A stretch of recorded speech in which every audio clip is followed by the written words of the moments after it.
Kamuntik na hindi na kami makauwi guys dahil sa pagbaha. Buti na lang at medyo mas mataas yung aming sakyan kaya kami ay nakaalpas sa baha.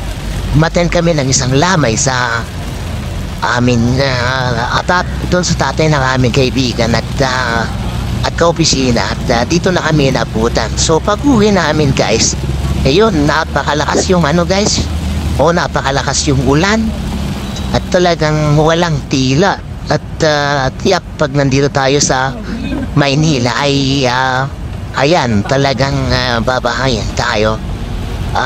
Yung pinuntahan namin by the way guys ay sa Marikina pero dumaan na kami ng Aurora Boulevard guys. Kaya ayun, medyo sa may Cubao, medyo anlalim dito ng mga guys, ng tubig, ng baha. Kaya medyo nahirapan kami. Buti na nga lang, nakaalampas pa kami sa mas malalim na baha guys. Kaya ayun, kung mapapansin nyo, halos wala ng halos di na namin makita yung nasa harapan namin at talagang sa lakas ng baha, talagang sa lakas ng ulan, talagang nahirapan yung wiper namin guys na mawala yung tubig sa windshield.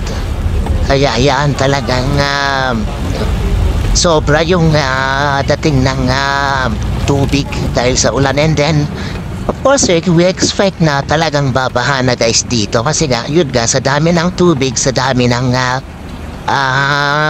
sa lakas ng ulan at talagang nagkabaha na guys.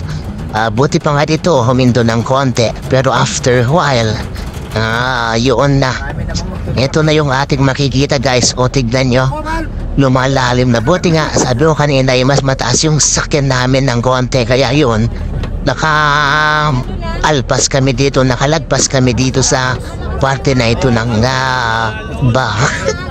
Mga iba nga dito nahirapan guys So sa amin nakalambas kami. Kaya ayan,